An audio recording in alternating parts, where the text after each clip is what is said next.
Hey everyone, welcome to Rambling Hour with Lisa, season 21, episode 8, coming to you live from the same place, the living room in my little corner.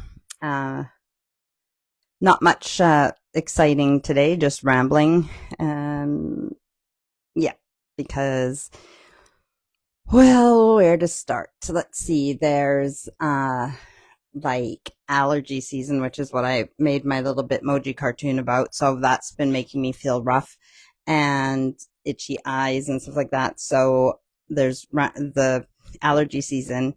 Then there's perimenopause, which is wonderful with all the things it entails, especially heavy menstrual cycle with bad cramps, which guess what? Yay! Even though I had it a couple weeks ago early for a week, like I went, instead of having it a week and then 3 weeks off and then a week and 3 weeks off, I went a week off, a week off, and now I'm on it. Like, this is when my natural cycle should have happened again. So yay. And so I have cramps. And third thing was, no, it was perimenopause, menstrual cycle, allergies. It's just all of it. I mean, I am good enough to get some things done around the house, but not inspired enough to plan like a whole Easter from the kitchen or Easter craft stuff type of Sunday. So let me check my mic first. I'm going to clip it on.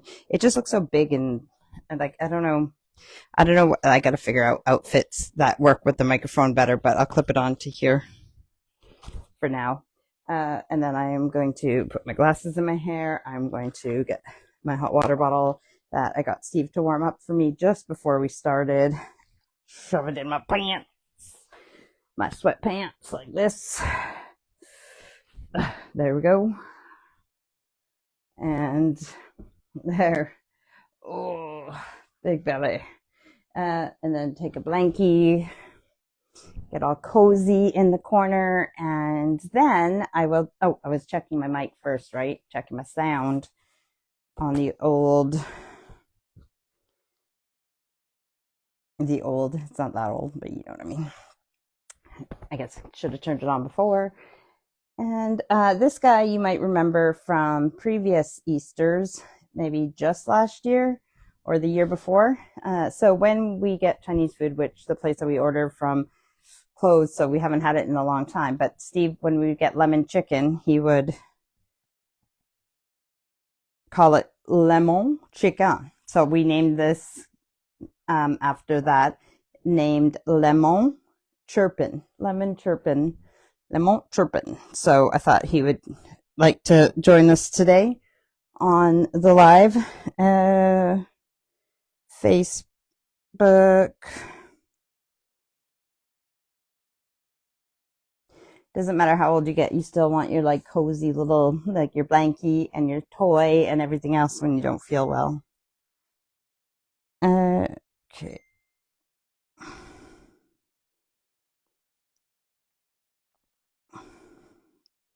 Hey, look at that. Lisa's live. Hey everyone. What? That's last week's. Weird. Let's try again. Play and everything else. Yep, sounds good. Let's try again. Where's the pause? I mean the mute. Yep, sounds good. Sorry guys. At least there's no feedback noise. There we go. Muted. So I showed you guys lemon chirpin. I wanted to show you guys something else that. Oh, hi Auntie Diane. Auntie Diane says hi. I wanted to show you guys something else that I took out of storage. Washed it because to make it smell nice and fresh. And I don't have it on our bed, but this is a bedspread that my mom and maybe my grandma, I can't remember. Mom, you'd have to tell me if grandma helped with them. But my mom would take pictures out of our coloring books and then she put them on here and she embroidered this whole, and she made one for each of us. I don't know if all of us have ours. Oh, look, that's torn there. Need to patch that up. But this is my bedspread and it's got pictures from our, you know what I could do if everybody doesn't have theirs? I could divide this into smaller ones and let everybody of the kids have one if they don't, for some reason, have theirs. I don't know what pictures I'm showing you, but this is my bedspread from when I was a kid that my mom made me. How cool is that? So the creativity comes from the family. So there's lots to look at on here. It even makes you want to color it in. And it smells delicious now. It was folded a minute ago, but for now, I'll just toss it on that chair and fold it after when I stand up. What else do I want to show you guys? So one of the crafts that I wanted to make for Easter for years is something that my nephew Brock brought home from school when he was a kid, and now he is same age as the youngest, so 17. And it would be great for anybody who believes in Jesus Christ and the Christian belief of Jesus's life. When he was like on Good Friday, he dies, and then on the third day he rose again. But this is to represent the not cave, I can't remember what it would be called, like the tomb that they put him in, and then they put the boulder in front of it, and then the way that they know that he was risen was because this heavy boulder that no one could move was moved and he wasn't in there anymore. But yeah, so this is made with a saucer from, I think I told you guys about this, a saucer from a plant pot, and then a small little terracotta pot, a nice stone, whichever one you think it will work good for your, and then there's little, I was going to tilt it as if you could see inside. There's little stones in here, and then some moss. And then this cross looks like it's birch wood, just a little cross that made out of wood. And I always thought this was such a cool thing that Brock brought back from school. And I've wanted to make one. So I was going to get the stuff together today, but I don't have any terracotta saucers. And I want it to be those like natural things, you know, like the clay. So I'll try and do it for next Sunday, which is actually Easter Sunday. So depending on when we're having our Easter family dinner type thing, I will probably still do a live next Sunday. I'll let you know. Well, I don't know when I'll let you know. You just have to tune in next Sunday if you're not busy with your own family thing. But either way, I'll try and get that together. If I don't have a live next Sunday and I don't show you then and I make it, I'll show you the next Sunday that I do. That was something that I could have made today, but I didn't. And we do need to do like a death question, so I didn't get my journal.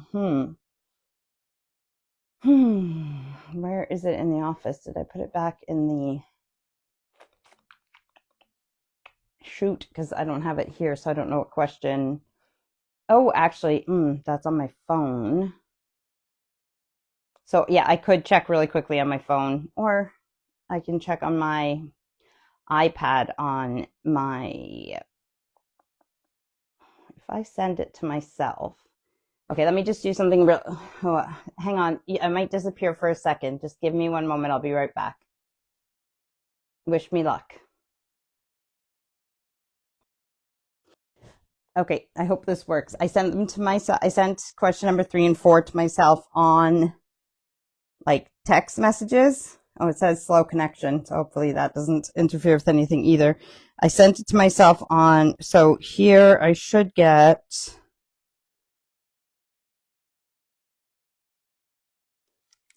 Bumblebee. That's my phone's name. Sent you 2 questions. Yep.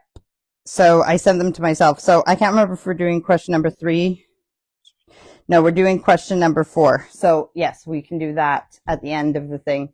Yay, that worked. Auntie Diane says, we were just in Edmonton last Wednesday. Had a great visit with your mom, Tina, Ryan, Melody. We spent a couple of days in Bonnyville visiting Kelly, Georgina, Doris. Mini vacation is over, and we are now heading home back to GP.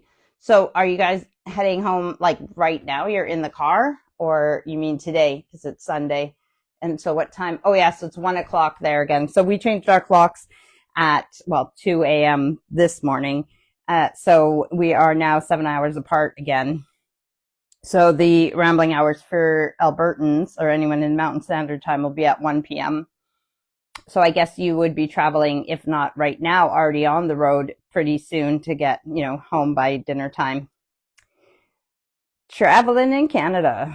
So do we have anything else planned? Okay, so like the 3 weekends in a row, we had Jackson, our grandson's third birthday, and then this Saturday that just passed yesterday, we had an art workshop, and then next weekend is Easter.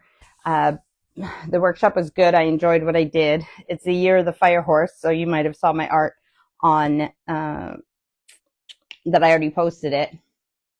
Oh, Auntie Dan says yes in the car. How crazy is it that like the technology, the way how far we've come, that not only can you like see me smiling at you and waving all the way across the world like this, even though it says I have a slow connection, but you're doing it while you're in a vehicle on a little gadget. Like this, if you really think about it, especially those of us who lived before this technology, lived before, when it was amazing that you could even have Walkmans to take a little bit of music outside of the home without having a stereo. Like the fact that we have this technology is mind blowing, honestly. And I am super duper grateful for it. So I think it's really cool that not only can you guys see me and hear me, but that you could be like that traveling and still have a connection, an internet connection. And yeah, so say hi to Uncle. I'm assuming he's driving because you're the one texting. So, yeah, and I'm glad that you guys had a great visit. That is something I look forward to when we come to Canada at the end of May. No, Steve hasn't like booked the flights. He's watching flights, so I don't know exactly what day we're going to arrive and what day we're coming back. But like I said, for me, it's 2 weeks, and the part in the middle is when we have to go to my sister-in-law's for my niece's graduation. And T. Diane says it is amazing. Yeah, I absolutely that. I don't know. I think I would still have moved across the world because I want to be with Steve, and I've always been a romantic. So anything for love. So I would have moved across the world even if we didn't have this technology. But even when I moved to Saskatchewan in the middle of nowhere, one of the most important things I wanted, I didn't mind living in the country. I didn't mind living, in the middle of nowhere, but I wanted the internet connection to be good because when I want to be social, then I can be, or just keeping in communication with people. I love writing letters, as you guys know, and that would be the thing I would have done in the past if we didn't have this technology. But now living across the world, it's even more important to me to be able to keep in touch with the people that I care about. And then ironically, having the internet has introduced most of us to people that matter to us in our lives that we may have never met in person, but that they are a big part of our lives and influencing our lives just the same as those that are close to us, friends and family that we've chose. Like I bet most of you can say at least one person you have on the internet that is you would consider a best friend or just somebody that you wouldn't want not in your life, and you keep in touch through the internet. I have many people, and then some of them I have met in real life, even though we originally met on the internet. So just like anything, like, people say don't talk to strangers, but everybody's a stranger before you talk to them.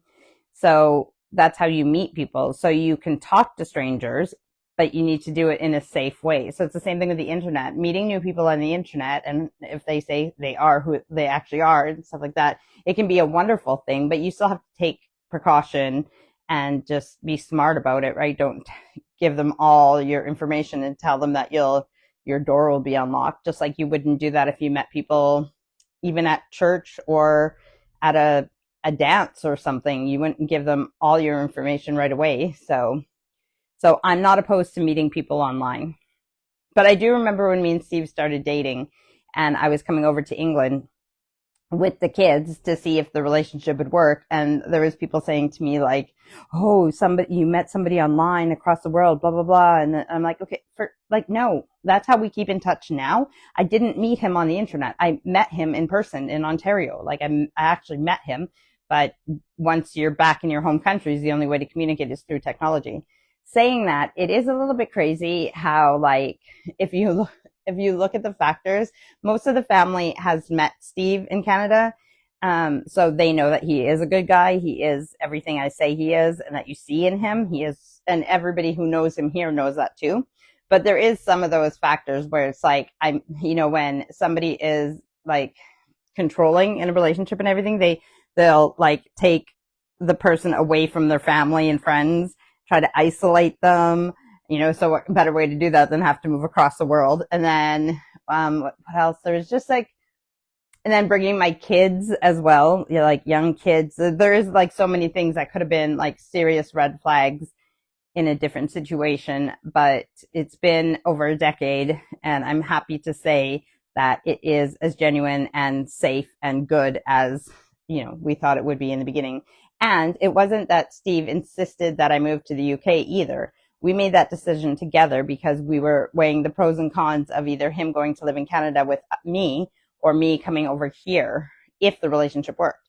And it just made more sense, as I've told you guys before, for us to come over here. So it wasn't like he's not a controlling person. I mean, I think you guys can tell that too, because even outgoing people can become victims of controlling relationships. So I'm not going to say, like, just because of my outgoing personality and because I wouldn't put up with shit, that you can't slowly be sucked into that type of relationship. And the worst thing is that it happens over time, and people will say, like, well, if only he could get back to who he was when we started dating, or he wasn't like that in the beginning. It's like, yeah, because that was a facade. He'll never be what he was in the beginning. He can never be that unless he's faking it. So even people like me can be duped into abusive relationships, and then it happens slowly. And then once you're in it, if it's that abusive while you're in it, you're terrified to leave, because what will happen if you try to leave, and unfortunately it's true in abusive relationships. The worst time, the most dangerous time, is when a partner tries to leave the abusive partner. And I think it's like up to 7 to 9 times they try to leave before they can, like, permanently leave. And unfortunately, there's too many times that the partner even I know I listen to too many crime podcasts, but it is interesting because I'll hear on my podcast too, like, why are so many women into true crime and everything else, right? As if it's morbid. But it's like, because we've always been taught that we have to be on guard and safe for everything, because there could be an enemy around any corner. So we live with our hackles up just in case there's a predator, whereas men don't have to think about that as often. So women are drawn to true crime because we hear the stories, take the precautions so that, to learn from it and not be, hopefully, ever be a victim. But that, like I said, I don't want to be like, it's also with like fraud and people getting suckered into giving money to things or being taken advantage of in any way. You hear so many fraud stories, and the person was intelligent, should have known better and all these things, but it can happen to anybody. So I'm not going to say, listen, I have had experiences that a lot of times you'll hear also that abusive partners they know who to prey on, the kind of weaker person, the kind of person they can take advantage of, and all those things, right? So I have had times in my life where it seems like those type of people, those narcissistic individuals, they just don't like me from the beginning, probably because they know that I wouldn't put up with their shit.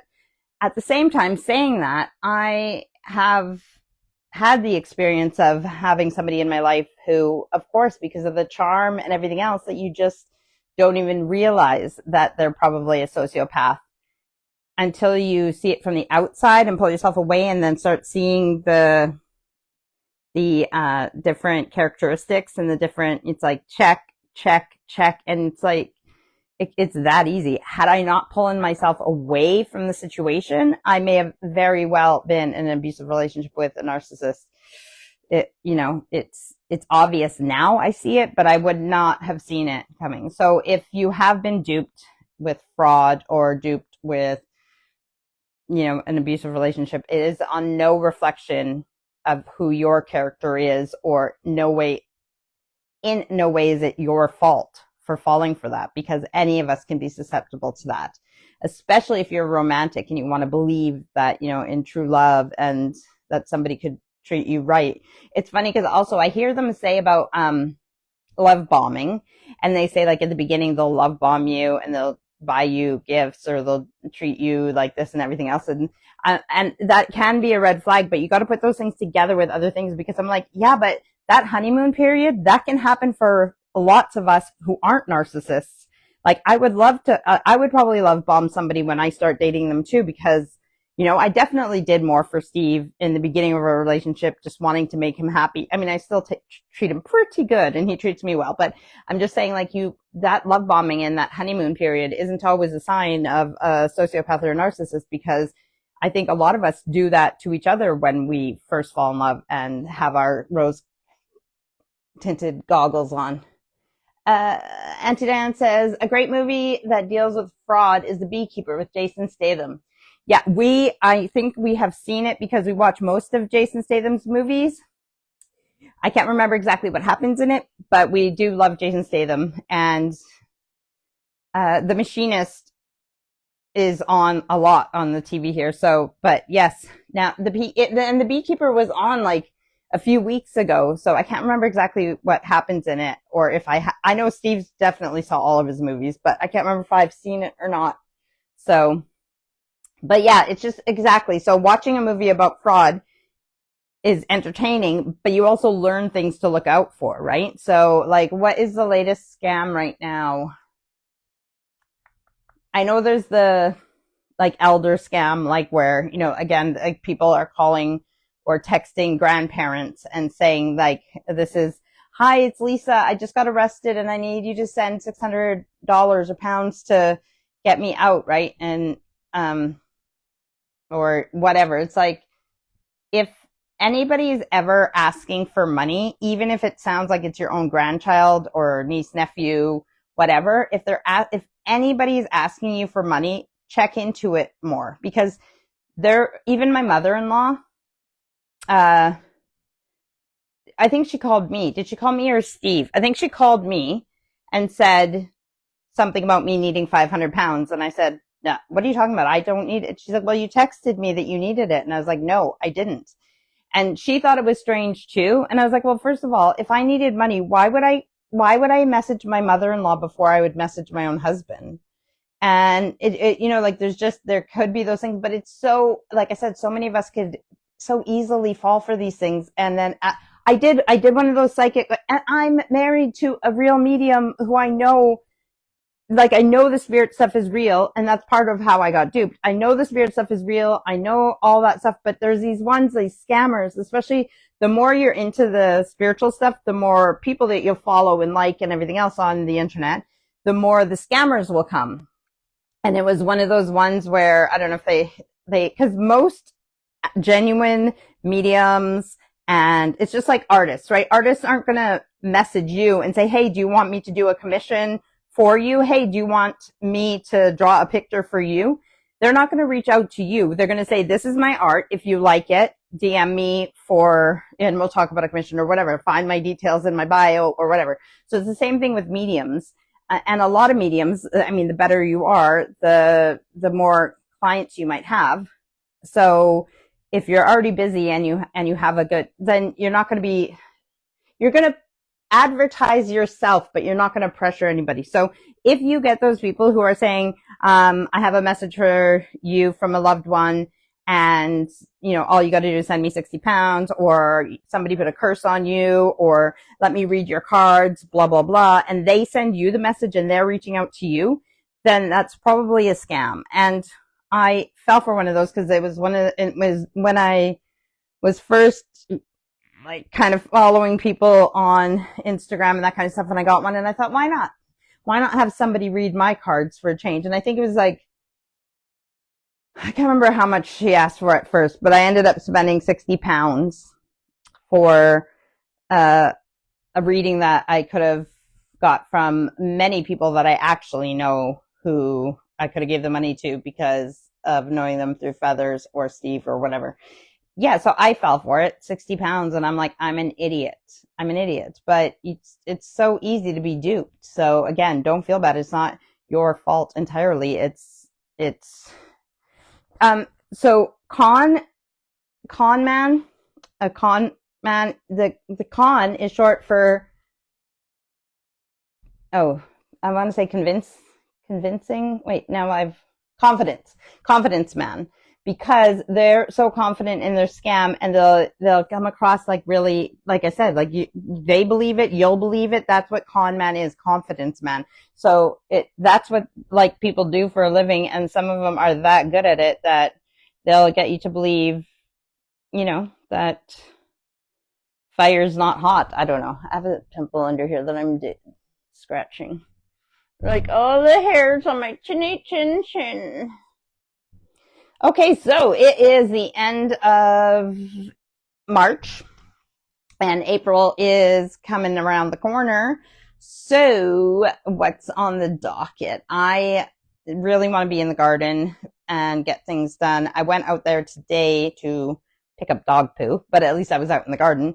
And then I went around and took some pictures of some plants and flowers, and it just makes me really want to be out there. Auntie Dan says, yes, be careful with e-transfers as well. If someone is sending money, make sure it says send and not receive money. Oh, that's very good. We don't have e-transfers per se here in the UK. We can still transfer money to different bank accounts. So it's just not called an e-transfer. And we can't do it by, like, we don't have it the way e-transfers are in Canada, where you just have the person's phone number or an email and you can send them money.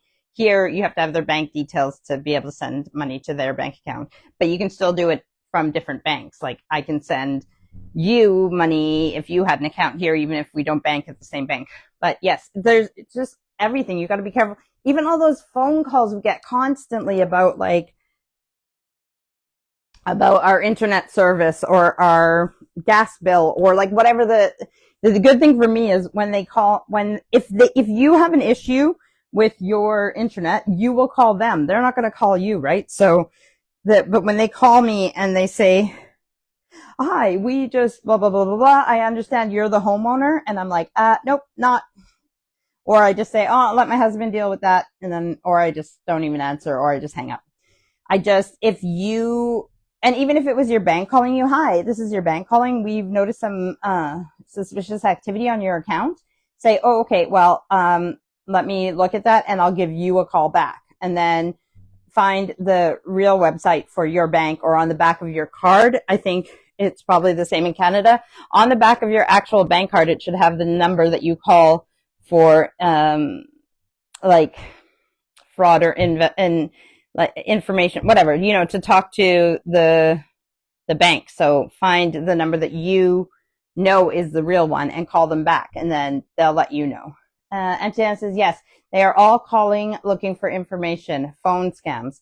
I know, and it's just crazy. I mean, most of the time, if it's not a number I recognize, then I don't even answer. And it's like, if it's important, they'll either call back or they'll leave a voice message.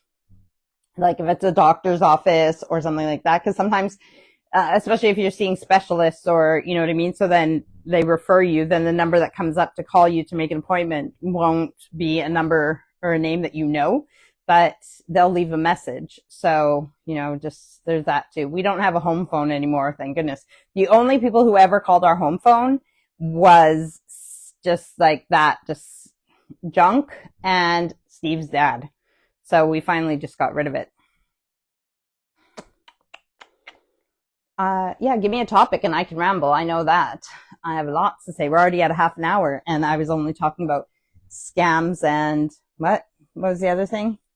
Oh, abusive relationships. Yeah.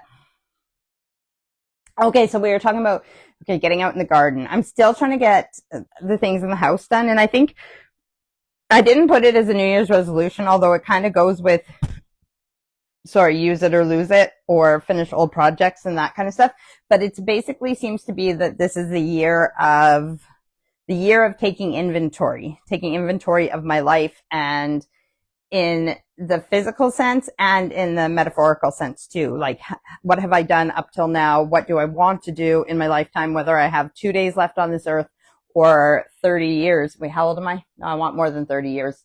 I want to live into my 80s, maybe even 100 if I'm healthy. So so taking inventory that way, but like you may or may not have saw that I posted my photo of the day for a couple days ago was I deep cleaned because me and Steve have been like ill and headaches and stuff lately. So I wanted to deep clean our room, open the window, get the stagnant air out. So I deep cleaned our room, which included underneath the bed. I have like boxes that are full of shoes, but I didn't cover so the way our bed is, it's too short to put the plastic bins that you can roll under beds. They don't fit under. So I just used like some flat boxes from a grocery store and they slide under, but I didn't cover the shoes with anything. So then they just got full of, let's call it dust, even though, it's dead skin and all that gross stuff, but let's just call it dust.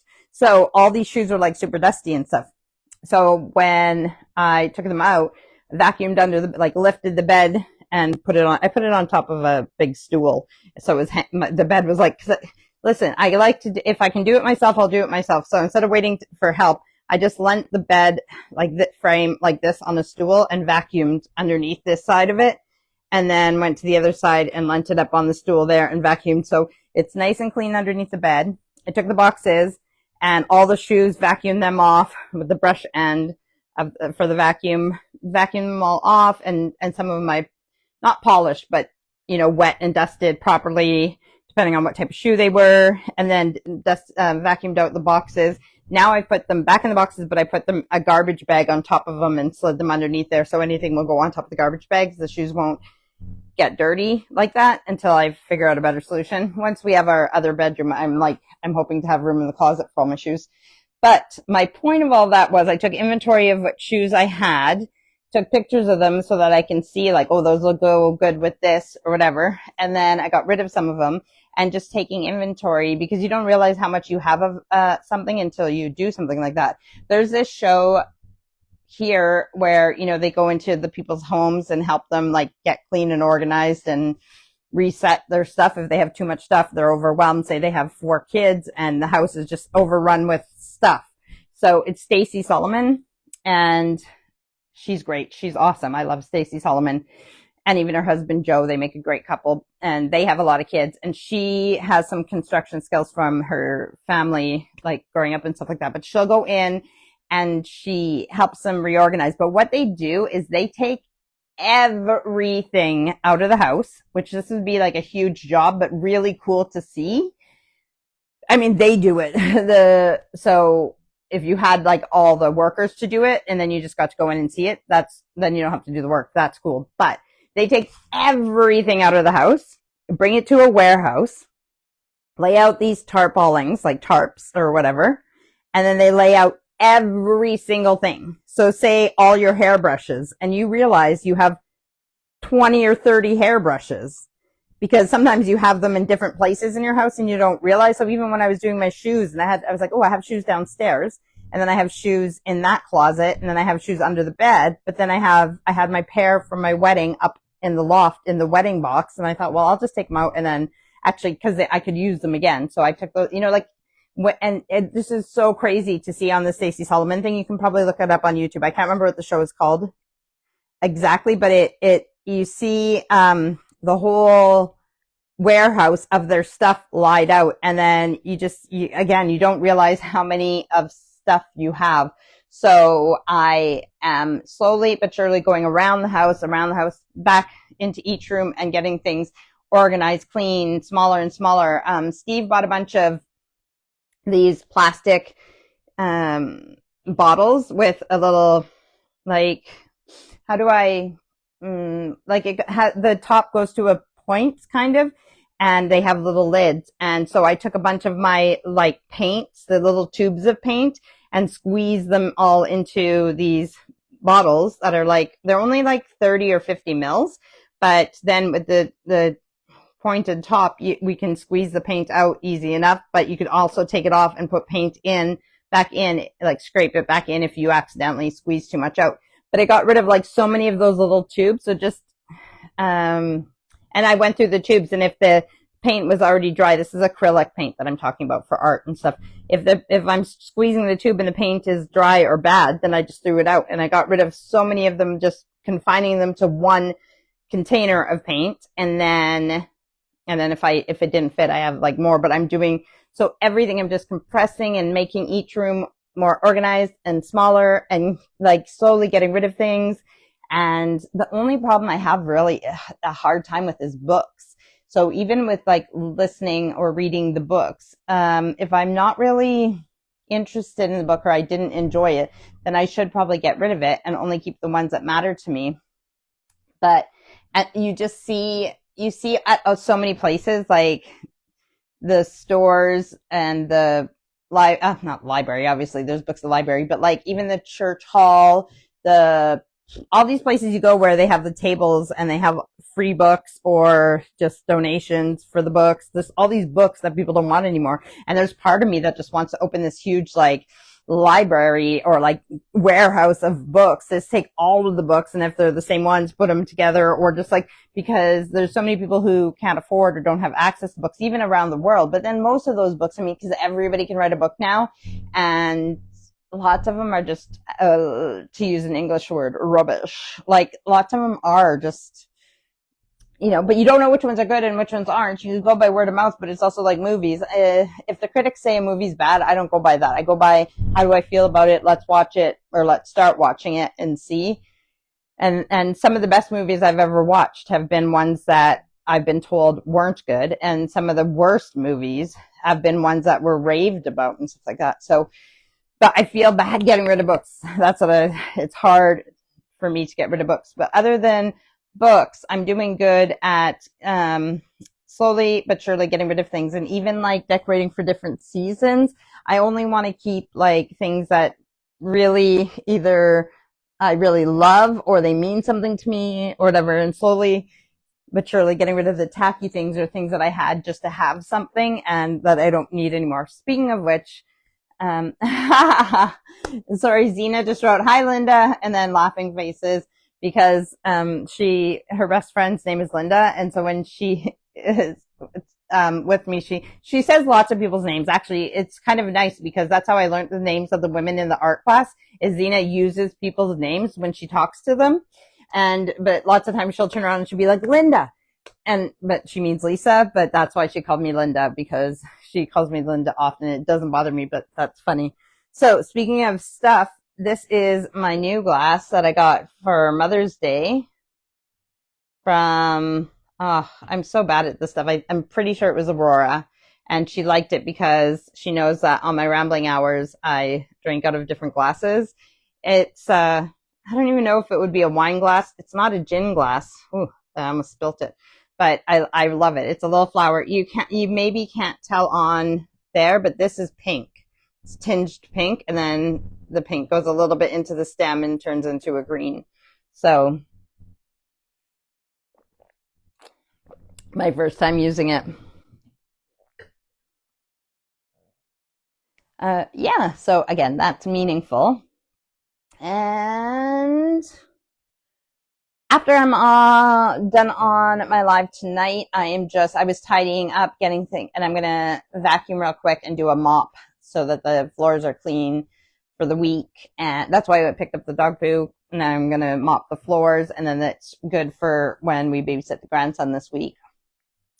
Art class, it's all the same all the time. I got to put the recycling out this week. Zena says, lovely glass. Thank you. I agree. Yeah, so recycling this week. I got to remember that. I can miss rubbish collection because we don't have as much rubbish because we recycle a lot. It's it switches every week. It's rubbish, recycle. But I cannot miss recycle day because we recycle so much. Our recycle bins are full. I can't miss a week. So, art, babysitting. What else is happening this week? It's the beginning of April. So Steve's mom's birthday is on the 2nd. It's also our daughter Amy, her half sister from her mom. It's Lily's birthday on the same day. This is all on the 2nd. So my mother-in-law's birthday, Lily's birthday, Amy and James, our daughter and son-in-law, it's their anniversary. It's Steve's sister and her husband's anniversary. And one of Amy's best friends is getting married on that day. We're not going to the wedding, but it's just another thing that's happening on that day. So they're getting married right away. And we just had Finley's birthday. So Jackson turned 3 on the 21st, and Finley turned 6 on the 26th. I still have his gifts here.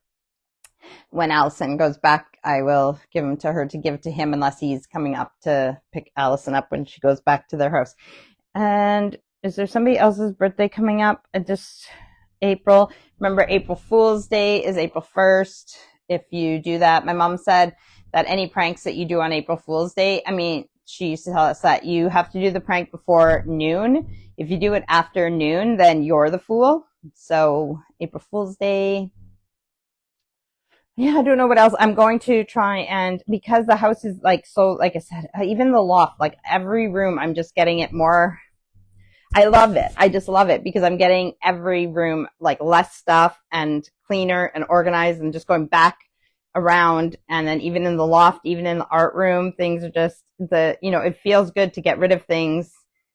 And what's the word when you make things like smaller, like, not combining, but like, anyways, just making things more and more organized. I love it. I love it. I love it. But I know that the house stuff needs to be put on pause for me to go out in the garden, or I'm going to regret it, because I already am starting to like get mad at myself. And it's unfortunate. It's because we're going away to Canada for 2 weeks.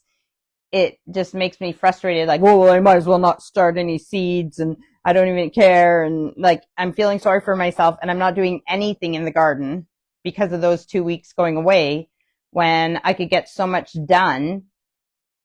Go away those 2 weeks and it'll be fine. And yeah, so it's ridiculous that I'm, just feeling sorry for myself and being bitter, and like missing already the beginning of gardening season because I'm being a baby about 2 weeks at the end of May instead of enjoying what we have now, right? So, Zena says compact. Yes, sort of compact, but there's a different word that I'm thinking of when I don't know. Anyways, so cleaning. Steve made 2 big pots of chili yesterday, so we need to portion those up and freeze them. And he has meals made. I like the portion meal. I've been eating, I'm done eating the surprise dinners, which is all the old containers that the labels fell off at some point when I defrosted the fridge and the writing got mushed or whatever happened. So I'm done all those. Everything in the garage is labeled. But the other day I ate, just to get them out of the freezer, I ate Christmas. It was Christmas. One of them was the stuffing with no meat in it. And then the other container was sausage meat, which you would put in the stuffing. But the one with the stuffing and sausage meat together got eaten at Christmas. But what was left is Steve made one without sausage meat for people who wanted that one. And he made the extra sausage meat. He just cooked it. And so it didn't go to waste. And then I froze those 2 things, and I added water to both of them to warm them up so that they didn't dry out, especially the stuffing.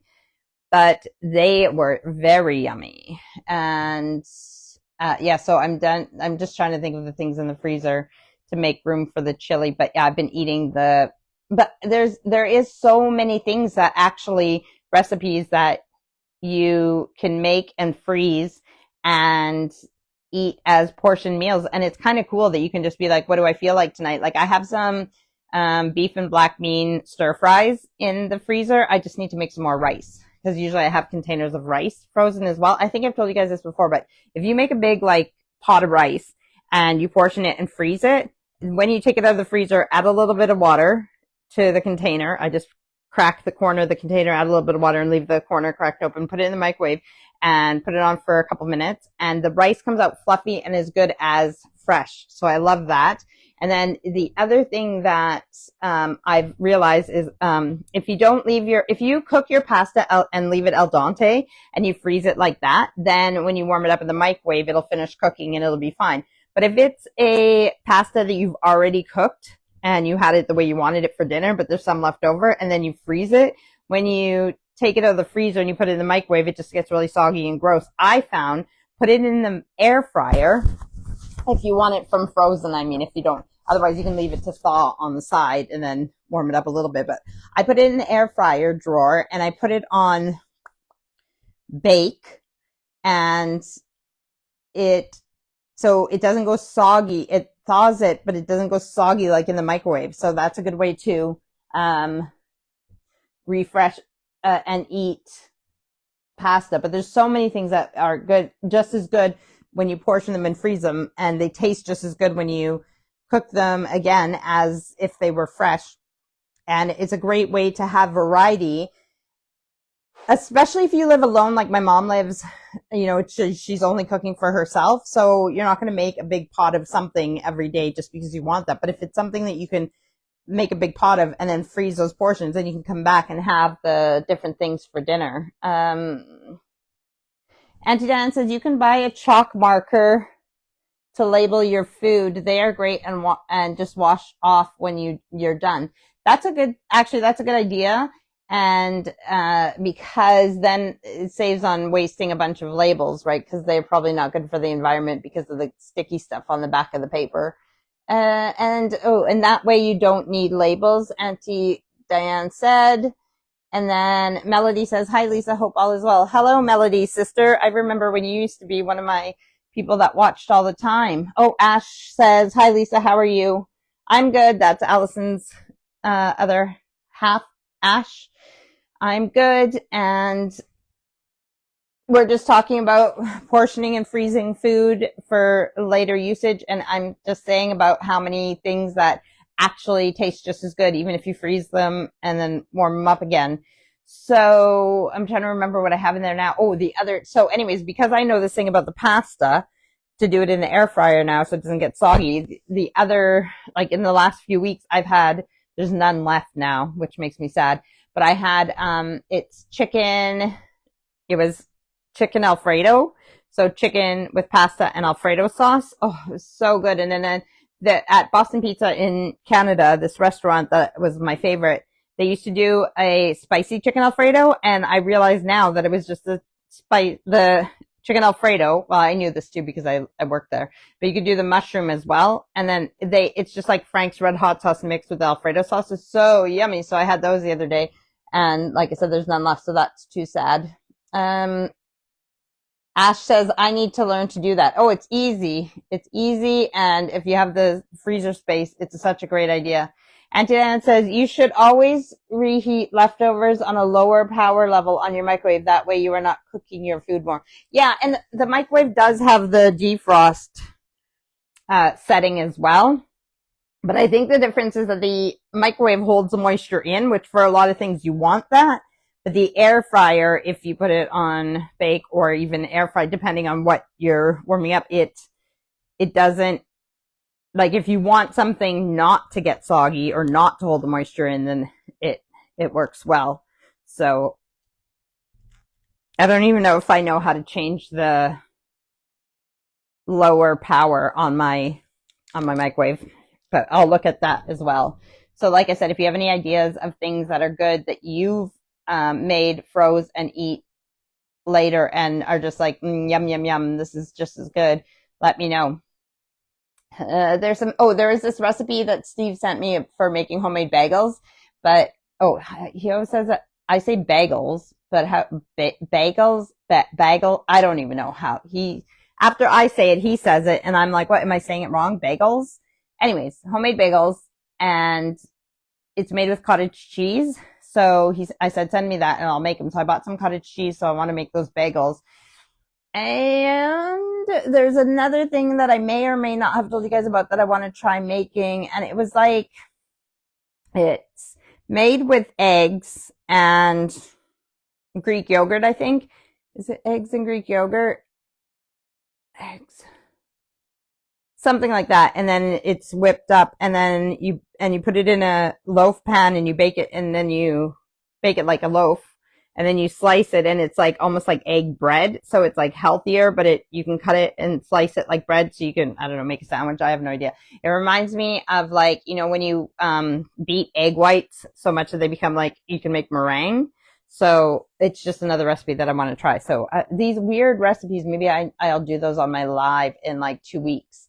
Maybe that's what I'll plan, like not Easter weekend, but the weekend after that, I will do, maybe I'll do those 2 recipes, even if I try them before then, which I have all these ideas. Well, I'll have to use I can just eat the cottage cheese as well. But, and then maybe we'll make those 2. I'll have to see at the baking time as well and see if I want to do them on my lives. But I like sharing those types of things with you guys. And then I like when I can put them on YouTube and I can fast forward the slow parts as well. So we're at 50 minutes. I'm just going to do the question for our death planning. It is question number 4. What type of funeral would you like? Example, religious based, traditional, people wearing black, celebration of life, people wearing bright colors, or none. So what type of funeral or celebration of life would you like at the end of your life? And let your loved ones know. Write it in your death planning journal. You know what I mean? Like the journal. And speaking of which, no, I have not worked on mine in Steve's wills. So please, if you're watching this next Sunday or the Sunday after, whenever you watch next, or the next time I'm on, please say, have you worked on your wills, Lisa? Have you worked on your wills, Lisa? Have you worked on your wills, Lisa? Because we never know who of us is going to go when. And it's important to have those things in place, especially if you have any type of assets, any type of children or loved ones, like, you know what I mean? Like just things like that, that it just needs to be down in writing. And then even if you write it on a napkin or a scrap piece of paper, just get it down and then get it notarized. And then you can get it done better and do it again. I mean, I'm not saying pay for it over and over. I'm just saying start writing it down. Think about what you want, and then you can do it again better.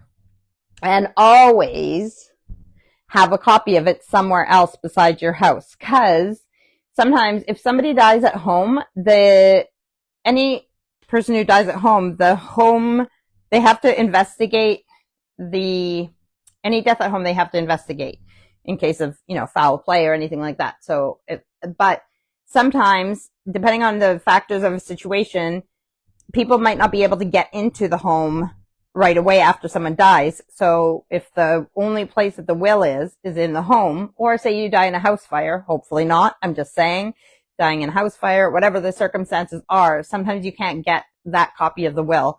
So if your loved ones know that you have a will and they know that there's a second copy of it with the lawyers or with a loved one or somewhere else, then they know where your most updated will is. And unfortunately, I've seen situations where they can't find the most updated will, so they've had to go with an older will, and it wasn't what the loved one wanted because they had already changed their will, but they couldn't find the copy of the most recent will. So that's important. Auntie Dan says, it sounds good. I'm interested in making the cottage cheese bagels. Please send recipe. Okay, I will. And then you can tell me how they turn out if you make them before me. And Ash says, I'll remind you when I come to pick Allison up. Yeah. Oh yeah. I forgot Allison's here. So you guys aren't watching together, but yes, me and Steve need to get that done. It's very important to have that. It's good that I take pictures of all my stuff too, because if something happened like a house fire or, those types of things, then I would have pictures of what we own for insurance purposes, but let's hope that doesn't happen because that would be very sad. Anyways, it has been lovely talking with you guys. I love it so much better when people are on with me, because even though we've interacted,